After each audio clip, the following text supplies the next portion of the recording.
Doctor Yunus সততার কারণে। আজকে মোদি সাহেব ডক্টর ইউনূসের সাথে বৈঠক করছে, আজকে ওখানকার চেয়ারম্যান হয়েছে। ডক্টর ইউনূসের সম্মানটা, এই সম্মানের কারণে আমরা যে ভালো আছি, এই ভালোকে আমরা লিঙ্গায়িত করলে অসুবিধাটা কোথায়?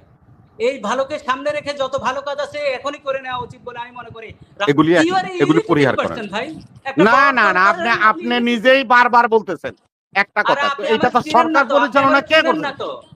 আমিও আপনারা চিনি না, আপনিও আমারা চিনেন না। আমি আপনারা বলছি যে বললাম তো আপনি আমারে জানেন না দেখে কথা ইন্টারাপ্ট করেন। ডিসেম্বরের ভিতর যদি সম্ভব হয় হবে, আর যদি জুনের ভিতর হয় তাহলে জুনের ভিতর আমার এই সংস্কার ছাড়া নির্বাচন দিবেন। আপনাকে আমি একটু আগে আমার প্রথম বাক্যে প্রথম আলোচনায় বলেছি যে সমস্ত গুন্ডা পান্ডা মসজিদ থেকে শুরু করি, স্কুল থেকে শুরু করি, কলেজ কমিটিতে স্থায়ী আসন গেড়ে বসেছে, শুধু পাত্রপাত্রী চেঞ্জ হয়েছে। আগে ফ্যাসিস্টের আমলে ফ্যাসিস্টের দল ছিল, এখন আজকে রাজনৈতিক বন্দোবস্তে জামাত যদি 20% হয় বাকিটা বিএনপির 80% সব বসে আছে। এবং তারা বিদায় অনুষ্ঠানে, মেধাবী ছাত্রদের বিদায় অনুষ্ঠানে 8 পাস একটা ছেলে এসে বক্তৃতা দেয়, সে তার মডেল হিসেবে বক্তৃতা দেয়, আর কেউ না, সে প্রধান অতিথি। এটি এখনো চলছে, এটি চলমান। এটি রেখে আপনি ইলেকশনের কথা বলতেছেন? আরে আওয়ামী ফ্যাসিস্টের যত কালো টাকার মালিক সবগুলোকে লালন পালন করতেছে, তাদের টাকা নিয়ে এখন নতুন পাঞ্জাবি পরে পেশা দিল।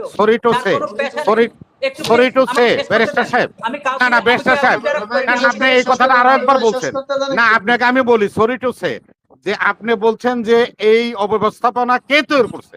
এই অবস্থানে তো এই যে স্কুল কমিটির সভাপতি হলো, সেক্রেটারি হলো, এই সরকারই তো করছে।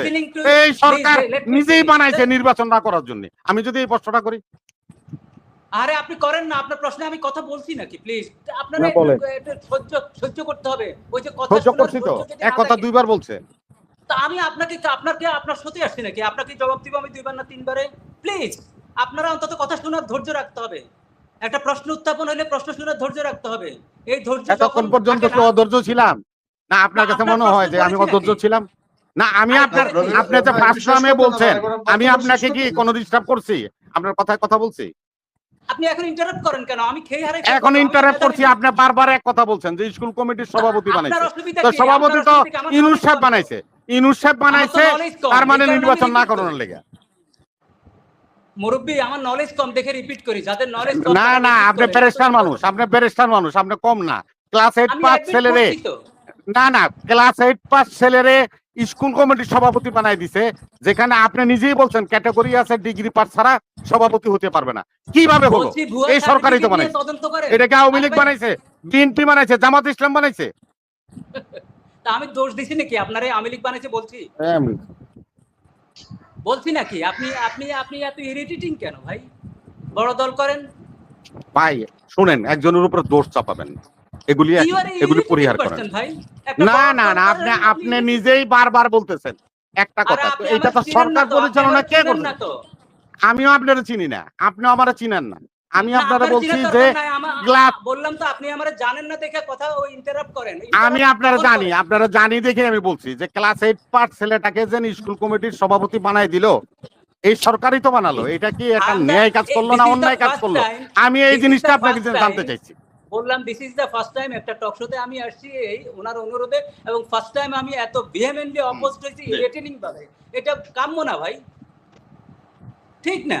আমার কথা, আমি যে মূর্খ মানুষ এই কারণে রিপিটিং হচ্ছে। আপনার আরে নিজে মূর্খ পাইবেন না। ব্যারিস্টারের নাম তো লাগাইছেন ব্যারিস্টার মিস্টার উমর ফারুক। রবি ভাই, আপনি বললেন, আমি আপনার কাছে আমি তো ওনাকে প্রশ্ন করতে পারবো না। না না না না, আপনি তো আমাকে প্রশ্ন করতে দিবেন। উনি বলছে যে ক্লাস 8 পাস একজন লোকের, ক্লাস 8 পাস একজন লোকের স্কুলের সভাপতি বানিয়ে দিয়েছে। তো আমি বলছি এটা কে বানাইছে? ব্যারিস্টার সাহেব, আপনার কাছে আমি জানতে চাই। আমি এটা প্রশ্ন করছি, এটাতে ইরিটিং কি দেখলো? আমি কথা শেষ করে দিই। আমি বলছি এই বন্দোবস্ত আমাদের চলমান আছে, অর্থাৎ আমরা পাত্রপাত্রীর পরিবর্তন ঘটিয়েছি। আরে আমি তো এর আগে বড় একটা শোতে বলেছি পাত্রপাত্রীর পরিবর্তন সবখানে হয়েছে। কিভাবে আমি বলি, ইভেন যুদ্ধাপরাধী ট্রাইব্যুনালের কথা আমি বলেছি কোশ্চেন রেখে, যে যারা সেদিন অ্যাকিউজ ছিল তারা প্রসিকিউশন হয়েছে, যারা প্রসিকিউশন তারা অ্যাকিউজড হয়েছে। এই পাত্রপাত্রীর যখন পরিবর্তন হয়, একই পাত্র অর্থাৎ পাত্রীর যেই ম্যাটেরিয়ালসগুলো থাকে ওগুলো যদি শুধু রিভার্স হয়, শুধু একখান থেকে আরেকখানে হয়, তখন কিন্তু আপনি পরিবর্তন আর বিপ্লবের যে আকাঙ্ক্ষা এগুলো আশা করতে পারেন না। আপনি বিপ্লব আর বিপ্লবের এই যে গণ অভ্যুত্থান এগুলোর যদি প্রত্যাশা করেন, তাহলে আপনাকে পরিবর্তন হতে হবে, চেঞ্জ হতে হবে। আমি অ্যানালগ যুগে আছি, এখন ডিজিটাল। ওই যে জিএনজির কথা বলতেছি, এই জিএনজির ভাষা বুঝতে হবে। আমি ডিজিটাল যুগে এখন যাই না। কাহালিল জিবরানের কথা বলেছি, পণ্ডিত ছিল, লেবাননি পণ্ডিত, আমেরিকায় বর্ণ হয়েছে, অনলি 48 ইয়ার্স বছর বাচ্চে। একটু আগে বলছি, সে বলছে প্রত্যেকটা লোকের ডিফারেন্ট অপিনিয়ন থাকবে, ডিফারেন্ট চয়েস থাকবে, টেস্ট থাকবে, তুমি এটা রেসপেক্ট করতে হবে। তুমি এটা ভাইবো না যে এই লোকটা বলে গেছে শুধু সব মিথ্যা বলে গেছে, না, সে যে ন্যারেটিভটা দিয়ে গেছে সেটারও একটা ব্যাখ্যা আছে, সেটারও একটা ভালো দিক থাকতে পারে। সুতরাং আমি বলছি এই কারণে, আজকে ডিসেম্বরের নির্বাচনের কথা বলতেছেন, আজ একটা কালো টাকার মালিক, এত হাজার হাজার কর্মগারের, এত বড় বড় যে যে গ্রুপ অফ কোম্পানিজ গুলা, তাদেরকে কারা প্রশ্রয় দিচ্ছে? তাদের বিচারের কথা কেউ বলছে? কোনো বড় রাজনৈতিক দল বলছে? তাদের থেকে কেউ 1500 নিচ্ছে, কেউ 3000 নিচ্ছে, কেউ 200 নিচ্ছে। এই নেওয়ার পরও তো কেউ উত্থাপন করে নাই, এটা তদন্ত করো। দুদুকে একটা চিঠি দেয় নাই, চিঠি দিয়ে বলে নাই ভাই এই যে কথাগুলো আসতেছে, এই যে সমন্বয়করা 1500 কোটির কথা বলতেছে, এই যে ও 5-7টা গ্রুপকে এরা দায়িত্ব নিয়ে এরা প্রশ্রয় দিতেছে, হচ্ছে নাকি? তো এই বন্দোবস্তগুলো জারি রেখে আপনি ভোট চাচ্ছেন। আমি তো ভোটার হিসাবে এখনো শঙ্কিত ভোট কেন্দ্রে যেতে। আমি তো এখনো শঙ্কা প্রকাশ করতেছি এই ভোট কেন্দ্রে আমার নিরাপদ না। আমি তো এখনো মনে করি আমি যদি প্রার্থী হই স্বতন্ত্র, আমি রক্তাক্ত হব, কারণ ওই বন্দোবস্ত আছে। বাংলাদেশে 53 ইয়ার্স স্বৈরাচারের মোড়কে স্বৈরাচার ছিল, গণতন্ত্রের মোড়কে স্বৈরাচার ছিল, অর্থাৎ 53 ইয়ার ছিল স্বৈরাচারী শাসন। আইদার স্বৈর শাসক ছিল ক্যান্টনমেন্ট থেকে, অথবা গণতন্ত্রের লেবাসে ছিল। কিভাবে ছিল? একটা ইলেকশন ভালোভাবে কন্ডাক্ট করতে পারেনি কোনো রাজনৈতিক দল। এই প্রমাণ আমাদের সামনে আছে। তো এটাও অস্বীকার করবেন, করেন না, অসুবিধা নেই। কিন্তু আমি তো বলি এই 53 ইয়ার্সে 40 বছরের অভিজ্ঞতা আমার আছে। তৃণমূলের রাজনীতি করেছি, একদম তৃণমূলের রাজনীতি করেছি। বাড়ির কেন্দ্রে যত পীর সাহেবরে প্রার্থী দেন, তার বাড়ির কেন্দ্রটা সে দখল করবেই করবে, এই মনোবিশ্বাস তার আছে।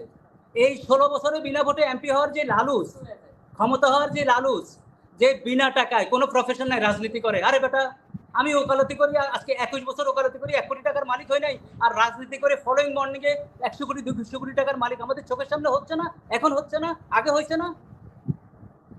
তাহলে আমি বলতেছি এই যেই বন্দোবস্তটা ছিল বিনা টাকায় বিনা পরিশ্রমে মালিক হওয়া, চাঁদাবাজি করা, দখলবাজি করা, টেন্ডারবাজি করা, ফুটপাত দখল করা, এই বন্দোবস্ত নিষিদ্ধের জন্য আমরা কি ভূমিকা রেখেছি বলেন তো? আমরা সমস্যার কি ভূমিকা রেখেছি? আমরা কয়জনকে ধরে থানায় দিয়েছি? আজকে একটা উদাহরণ দিতে পারবেন আপনি? আমাদের কাছে তো কেস আছে, কোর্ট কাছারিতে আমাদের বিভিন্ন প্রক্রিয়ার লোক আসে, তো কথা হয়, তো বলে যে আগে একজন শুধু চাঁদা নিত, এখন 4-5 গ্রুপে চাঁদা নেয়। কখনো বৈষম্যের নামে নেয়, কখনো রাজনৈতিক দলের নামে নেয়, কখনো অরাজনৈতিক দলের নামে নেয়। তো এই জিনিসগুলো যেহেতু চলমান আছে, এগুলো যেহেতু প্রতিষ্ঠিত আছে, এবং এগুলো বড় দলগুলো অ্যাডমিট করে বহিষ্কার করেছে এবং বলেছে আমরা নিয়ন্ত্রণ করতে পারি না, এরপরেও যদি আপনারা বলেন যে শুধু ফলোইং মর্নিংয়ে ভোটটা দিয়ে দেন, ওই জুলাই বিপ্লবে যারা আছে তারা গজব দিবে আপনাদেরকে। ওই যারা শহীদ হয়েছে গজব দিবে কবর থেকে, যারা পঙ্গু হয়েছে তারাও গজব দিবে যে তোমরা আমাদের 7 মাসে ভুলে গেছো, আমার বিচারের কথা কেউ বলতেছো না, তোমরা শুধু মসনদে দখল করবা। এই কথাগুলো আসবে কিন্তু বাংলাদেশে। আজকে আমি আমার মতো করে বলছি, আমি আপনাদেরকে হার্ট করতে পারি, আমি ক্ষমা চেয়ে নিচ্ছি, বাট আপনারা এটাতেও আপনি যুক্তি দিয়ে আপনি এটাকে খণ্ডন করবেন, আপনি মেধা দিয়ে খণ্ডন করবেন, আপনি ইনফরমেশন দিয়ে খণ্ডন করবেন। আজকে আমি বলছি 53 ইয়ার্স স্বৈর শাসকে চলেছে, আইদার গণতন্ত্রে। আপনি যদি মনে করেন যে না, আপনি এটার বিরোধিতা করবেন, আপনি ইনফরমেশন দিয়ে বিরোধিতা করবেন, না আমাদের দেশে দুধের নহর বয়ে গেছে, জান্নাতি বাতাস বয়ে গেছে, অমুক সময়ে কেউ মরে নাই, শান্তিতে ছিল, দ্রব্যমূল্য খুব সহনীয় ছিল। আরে আজকে যে এই রমজানে যে সহনীয় একটা দ্রব্যমূল্য ছিল, ইলেকট্রিসিটি যে যায় নাই, তারপরে এই যে আইন শৃঙ্খলা বাহিনী একটু ভালো ছিল, আজকে এটা কার কারণে হয়েছে? নাম্বার 1 ভালো থাকার কারণে, ডক্টর ইউনূস সততার কারণে। আজকে মোদি সাহেব ডক্টর ইউনূসের সাথে বৈঠক করছে, আজকে ওখানকার চেয়ারম্যান হয়েছে। ডক্টর ইউনূসের সম্মানটা, এই সম্মানের কারণে আমরা যে ভালো আছি, এই ভালোকে আমরা লিঙ্গায়িত করলে অসুবিধাটা কোথায়? এই ভালোকে সামনে রেখে যত ভালো কাজ আছে এখনই করে নেওয়া উচিত বলে আমি মনে করি। রাজনৈতিক সরকার করবে না এটা গ্যারান্টি, কারণ অতীত ইতিহাসে নাই। যদি হয় হবে, হয়তো ভালো হবে, কিন্তু আমাদের ইতিহাস বলে রাজনৈতিক দলের মাধ্যমে কোনো সংস্কার হয়নি। আজকে ভালো ভোটের ব্যবস্থা করতে হলে 2 টার্মের বেশি থাকতে পারবে। আজকে কোনো রাজনৈতিক দল তার গঠনতন্ত্র পরিবর্তন করেছে? যেই সংস্কারের কথা তারা বলেছে, 31 দফার কথা বলেছে, 31-এর 2 থেকে 7 পর্যন্ত আপনি দেখেন এগুলো একটা রাজনৈতিক দলও তার গঠনতন্ত্রে ইনকর্পোরেট করে নাই। তাহলে আমি সিটিজেন হিসাবে এই প্রশ্ন বলতে পারি না, ভাই তুমি তোমার নিজের গঠনতন্ত্র এখনো পরিবর্তন করো না, আমি কেন তোমাকে বিশ্বাস করব? কেন আমি এই সরকারের কাছে আমি সংস্কার চাইবো না? কেন আমি মনে করি এই সংস্কার যতদিন এই সরকার থাকবে, এই সরকারের মাধ্যমে যা যা করে নেওয়া যায় এরপরে আর হবে না? তো সুতরাং আমি যেটা বলতে চাচ্ছি সেটা হচ্ছে রাজনৈতিক দলগুলো 16 বছর লাস্টে অনেক নিপীড়নের শিকার হয়েছে। হাত করা পরা রাজনৈতিক কর্মীর লাশ ছিল, গুম হয়েছে, জানাজা পড়তে পারেনি, সবই ঠিক আছে, কিন্তু এই তাদের আত্মহতি তখনই সার্থক হবে যদি একটা ভালো ভোট হয়, ভালো ভোটের বন্দোবস্ত যদি হয়, যদি মানুষ ভোট কেন্দ্র বিমুখ মানুষকে ভোট কেন্দ্রে নেওয়া যায়। আমি তো বলি যে ২টা প্রিটেস্ট দিতে হবে। আইদার স্থানীয় সরকার কতগুলো নির্বাচন করতে হবে অথবা সিটি কর্পোরেশন নির্বাচন করতে হবে জাতীয় সংসদের আগে। ভুল ত্রুটি যদি থেকে থাকে এগুলার উত্তরণের জন্য, মানুষকে ভোটমুখী করার প্র্যাকটিস করার জন্য জাতীয় সংসদ নির্বাচনের আগে আমি মনে করি পরীক্ষামূলকভাবে কতগুলো নির্বাচন বাংলাদেশে এসেনশিয়াল। এবং আমি মনে করি ডিসেম্বরের ভিতর যদি সম্ভব হয় হবে, আর যদি জুনের ভিতর হয় তাহলে জুনের ভিতর আমার এই সংস্কার ছাড়া কোনো নির্বাচন আমি চাই না।